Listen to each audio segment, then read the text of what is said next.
आओ प्रवेश करते हैं सुख में ग्रस्त धर्म, सुख और आनंद से भरने वाला ग्रस्त का धर्म क्या है। कहते हैं कि हमारा आज जैसा है कल वैसा ही बनेगा।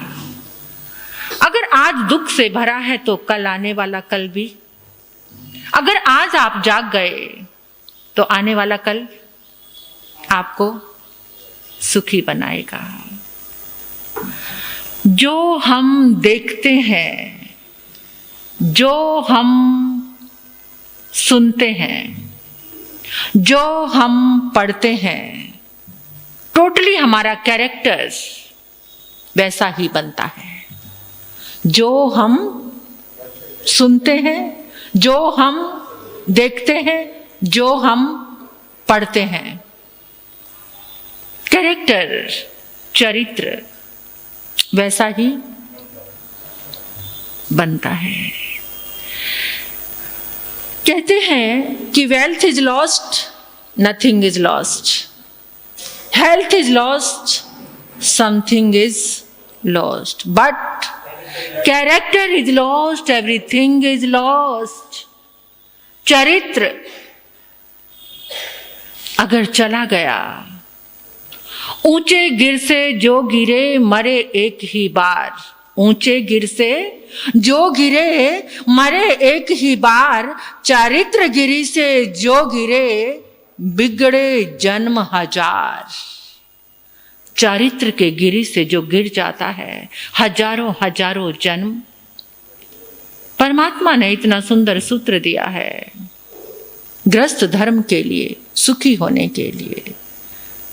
वो चौथा पड़ाव है स्थूल मैथुन विरमण व्रत। उसके लिए, किसके लिए जागना? ब्रह्मचर्य, ब्रह्म में आचरण। ब्रह्म मीन्स आत्मा, ब्रह्म मीन्स मैं ब्रह्म, अहम ब्रह्मोस्मि,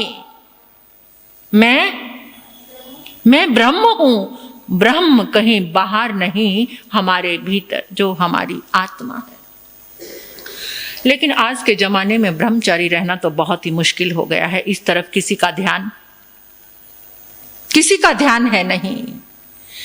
जीवन निर्माण के जितने भी सिद्धांत हैं वो हमारे जीवन से होकर गुजरते हैं। जीवन निर्माण के जितने सिद्धांत हैं वो बाहर कहीं मिलने वाले नहीं हैं, वो हमारे जीवन से होकर गुजर रहे हैं। ब्रह्मचर्य का प्रभाव हमारे पूरे जीवन पर पड़ता है, हमारे शरीर पर पड़ता है, हमारे मन पर पड़ता है, हमारे पूरे परिवार पर पड़ता है, देश पर, समाज पर और आत्मा पर पड़ता है। सही जीवन शैली जीना ही ब्रह्मचर्य है।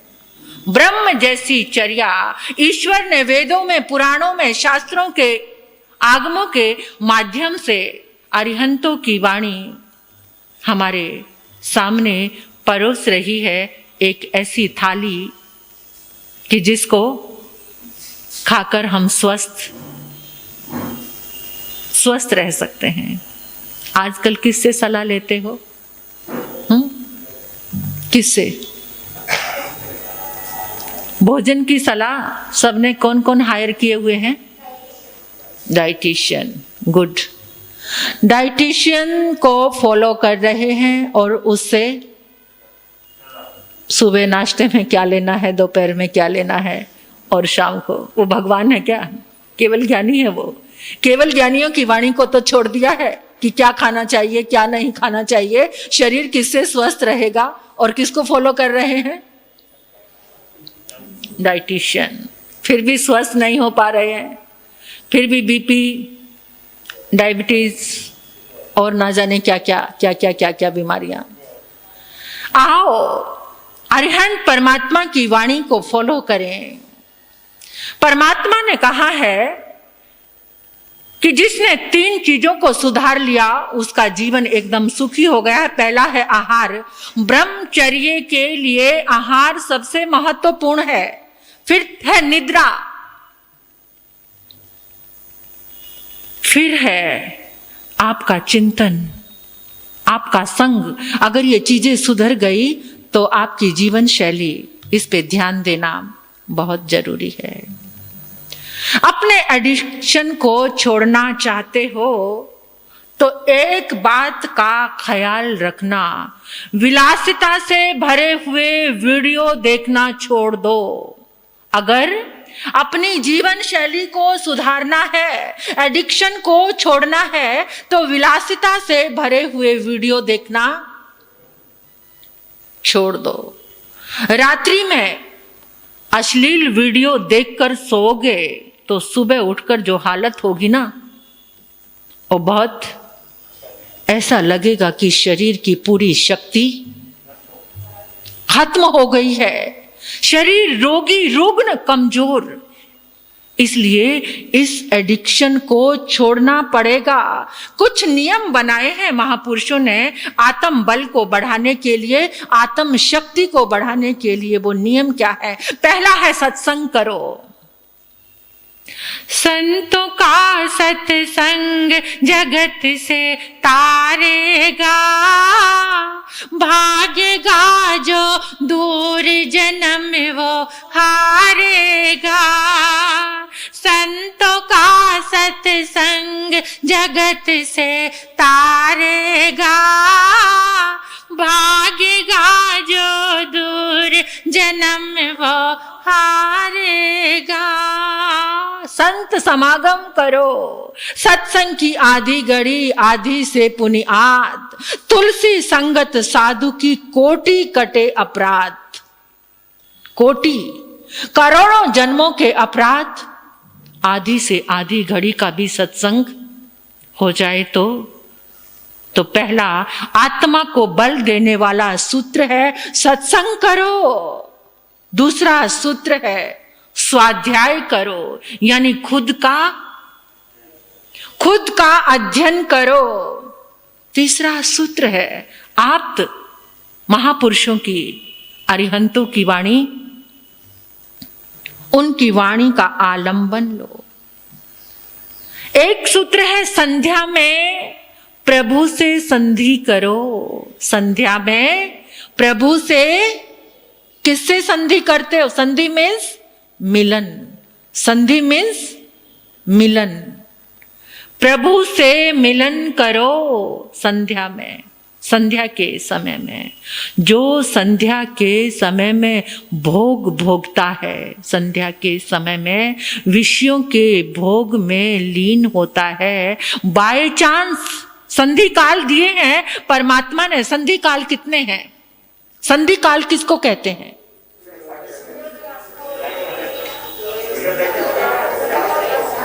एक का जाना दूसरे का आना, बीच में जो काल है वो क्या है? जैसे सूर्य उदय क्या है? रात्रि जा रही है और दिन आ रहा है। दोपहर के 12 बजे सुबह जा रही है और दोपहर प्रारंभ हो रही है। संध्या दिन जा रहा है और रात्रि आ रही है। फिर ऐसे ही रात में 12 बजे फिर संधि काल है। जितने भी महापुरुष हुए हैं मध्य रात्रि में उनका जन्म, तीर्थंकरों का जन्म किस समय? भगवान महावीर का सुनते हो ना आगमों में, मध्य रात्रि में जन्म। क्योंकि जो मध्य रात्रि है वो भोगों का समय है। उस समय जो एनर्जी है वो इतनी नेगेटिव होती है, भोग की एनर्जी। भोग को शांति में बदलने के लिए तीर्थंकर का अवतार किस समय होता है? मध्य रात्रि। यानी वो जितने भोग का वातावरण था, तीर्थंकर परमात्मा की ऊर्जा से एकदम क्या हो जाता है? शांति में, अनंत शांति के पुद्गलों से भर जाता है। इसलिए उस भोग को बैलेंस करने के लिए तीर्थंकर का जन्म मध्य रात्रि में इंसान ज्यादा भोगता है। और एक बात याद रखना, हमारे इस भारत देश में जितने महापुरुष हुए हैं वो इस संधि काल में ही साधना करते थे। अगर आज भी संधि काल में साधना ना हो तो इस भोग के बोझ से ये धरती फट जाएगी ये धरती। आज भी संत साध्वियां महापुरुष योगी उठकर इस संधि काल में रात्रि में 12 बजे क्या करते हैं? संधि काल में प्रतिक्रमण दोपहर के 12 बजे ध्यान में बैठते हैं महापुरुष और कहते हैं इस संधि काल में अगर कोई भोगता है, विषय वासना में लीन होता है, अगर उस समय कोई जीव गर्भ में आ जाए तो उसके अंदर पूरे राक्षस के गुण होंगे, राक्षसी शक्ति उसके भीतर होगी। इसलिए संधि काल को अवॉइड करना, इसलिए संधि काल में धर्म ध्यान की आराधना बताई गई है। संधि काल में एक एनर्जी ब्लास्ट होता है, एनर्जी ब्लास्ट, उसमें जो आप करते हो वो आपका बढ़ता चला जाता है। सूत्र लेकर जाना साथ में। संधि काल में आप जो भी करोगे, चाहे पाप करोगे, पाप भी शिखर पर पहुंच जाएगा, उसकी अनंत ऊर्जा आपके भीतर पाप की प्रवेश कर जाएगी। अगर संधि काल में आप धर्म आराधना करते हैं तो धर्म आराधना से आपकी अनंत गुणा शक्ति योगी महापुरुष। इसलिए इसमें आया है कि ब्रह्मचर्य व्रत को सुंदर बनाने के लिए संधि काल में परमात्मा से संधि करो, संध्या में संधि करो, मिलन करो परमात्मा से। गलत मार्ग पर ले जाने वाले लोगों से दूर रहो। जो गलत मार्ग पर लेकर जा रहे हैं, सकारात्मक लोगों को ढूंढो, सकारात्मक लोगों को ढूंढो, संत जैसी वृत्ति करने वाले लोगों को ढूंढो, खुद के लिए कुछ पल रखो। आप सुन रहे थे हमारे भारत की प्राचीन गरिमा जो गुरुकुल की, इससे एक दिन पहले चला था ना हमारा गुरुकुल। तो वहां जो गुरु होते थे अपने जाते हुए शिष्य को 4 संदेश देते थे कि एक तुम्हारे लिए ब्रह्मचर्य आश्रम है, एक गृहस्थ आश्रम है, एक वानप्रस्थ आश्रम है और एक सन्यास आश्रम है। ये भाग्य है तुम्हारा अगर तुम आजीवन ब्रह्मचर्य व्रत का पालन कर पाओ तो बहुत सौभाग्यशाली है। लेकिन अगर नहीं कर पा रहे तो जीवन की शक्ति को बचाने के लिए गृहस्थ धर्म में विवाह पद्धति को आगे रखा। विवाह करके अपने जीवन को मर्यादित बनाओ। एक स्त्री तुम्हारी पत्नी है, बाकी सब तुम्हारी मां और उस दृष्टि से अगर तुम देखोगे तुम्हारी आत्मा की शक्ति, गृहस्थ में भी बोला था मैंने कि वो पावन पवित्र नारियां जिनको महासती प्रभु ने अपने मुखारविंद से गृहस्थ धर्म का पालन करते करते उनको महासती कहा गया। क्या लाजवाब है वो साधना और वो जीवन। ऐसी उस नारी को हमारे आगमों में कहा, क्या कहा? महासती। और उसको 4 उपमाओं से उपमित किया गया। क्या क्या याद है आपको?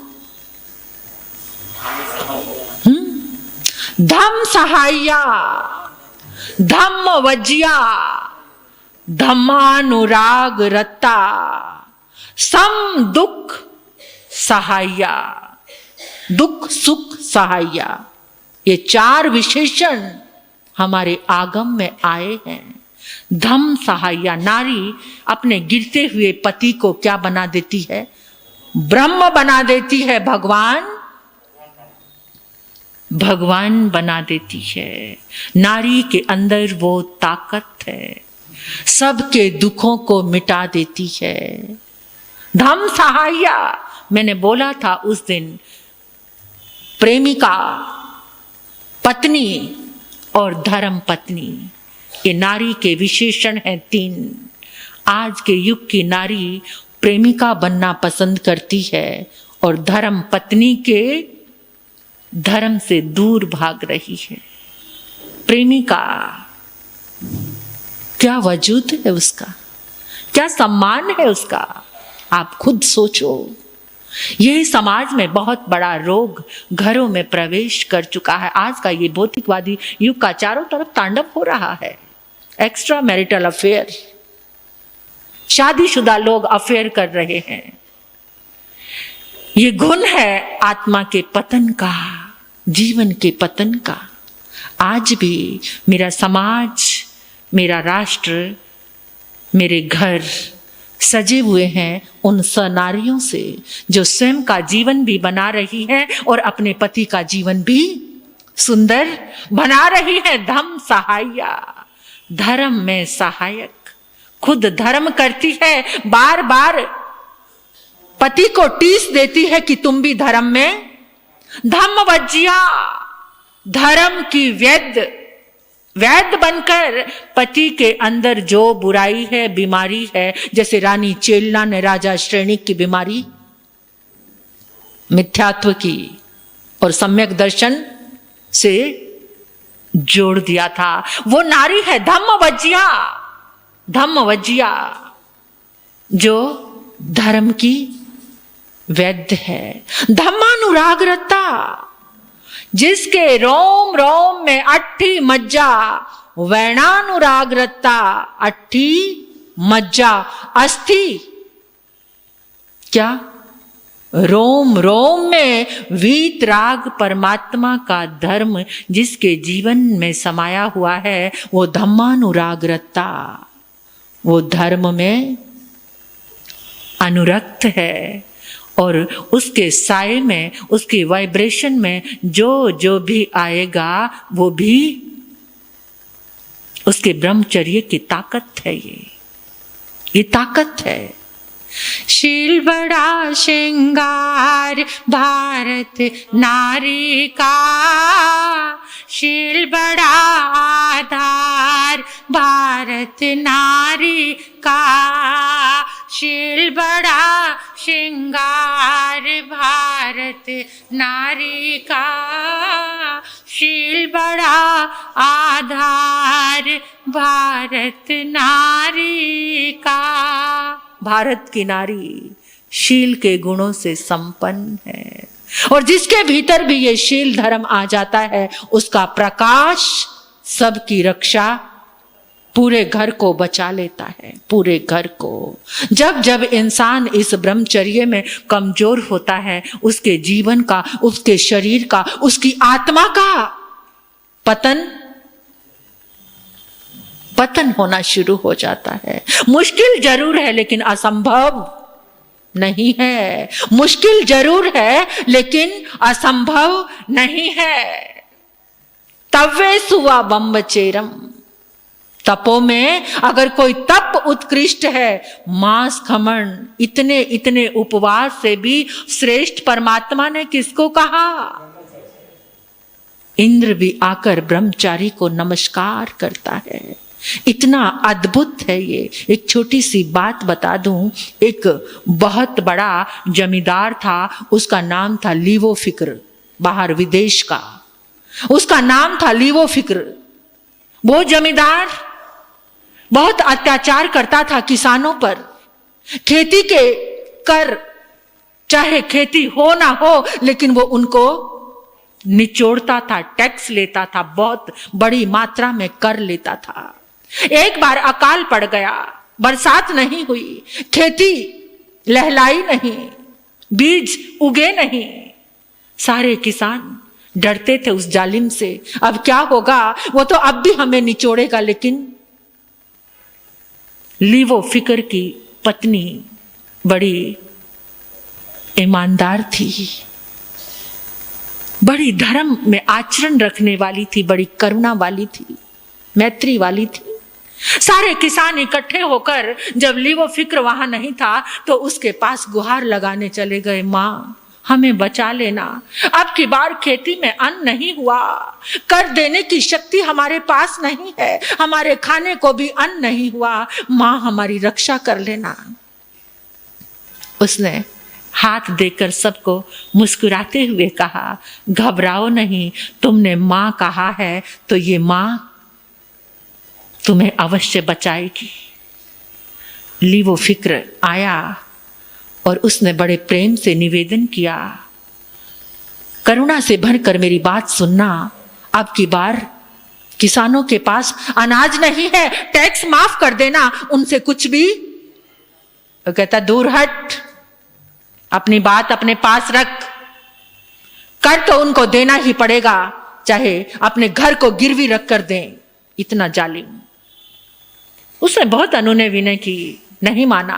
फिर कहता इतना ही तुझे उनके साथ प्यार आ रहा है तो मेरी एक शर्त है, अगर तू वो पूरी कर देगी तो मैं उनका टैक्स माफ कर दूंगा। क्या शर्त है? मैं सब कुछ पूरा करने को तैयार हूं।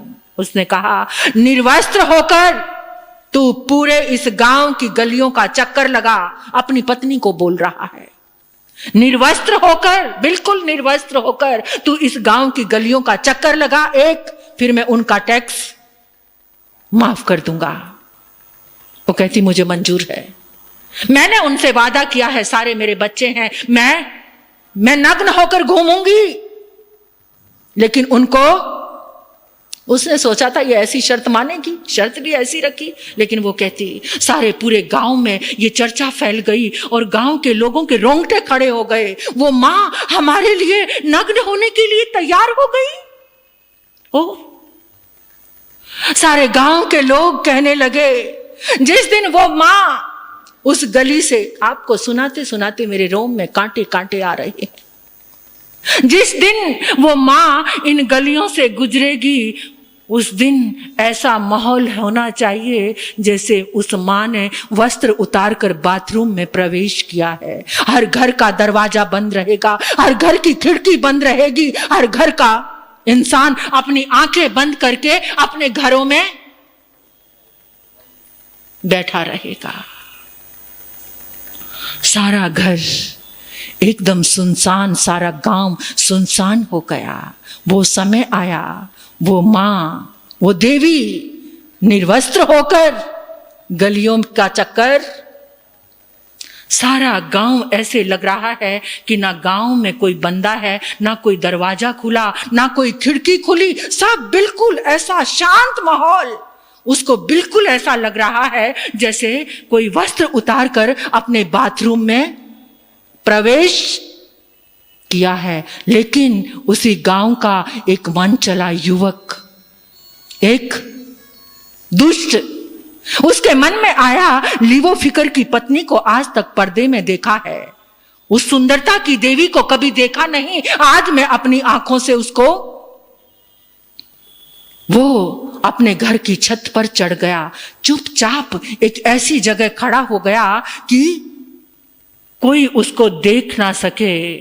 और कहते हैं कि उस देवी को देखने से पहले ही उसकी आंखें अंधी हो गई, चुंधिया गई उसकी आंखें। ये शील धर्म की ताकत, ये शील धर्म की ताकत। वो देख ना पाया उसको और उसकी आंखें। और जब वो चक्कर लगाकर अपने महल में प्रवेश किया, वस्त्र पहनकर उस अत्याचारी पति के क्रूर कृत्य को बार बार सोचने लगी। जिसको पति कहते हैं, जो पत रखने वाला होता है, वो इतना दुष्ट, लेकिन उधर उसकी ऊर्जा से, उसकी तरंगों से, उसकी वाइब्रेशन से लीवो फिकर भी बदल चुका था। हाथ जोड़कर आया, उसके चरणों में गिरकर फूट फूट कर रोने लगा, मुझे माफ कर दो, मुझे माफ कर दो, मुझे नहीं पता था तुम्हारे जीवन में ये दया का सागर ऐसा लहरा रहा है। मैं आज के बाद किसानों पर कोई टैक्स, कोई टैक्स नहीं लगाऊंगा, अपनी मेहनत की कमाई से जीवन यापन करूंगा।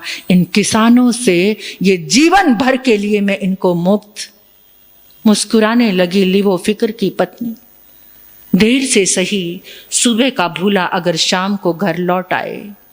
प्रसन्न हो गई। उधर से वो युवक भी दौड़ता हुआ आया और आकर उसके चरण लज लेकर अपनी आंखों पर लगा रहा है, माफी मांग रहा है, माफी मांग रहा है, सिर को रगड़ रहा है। ये शील धर्म की ताकत है जो एक नारी के अंदर, जो धम्म सहाय्य है, जो धम्म वज्या है, जो धम्मानुराग रता है। अभी तो ऋग्वेद का ऋषि नारी के लिए जो बोलेगा वो सुनकर आप चौंक जाएंगे।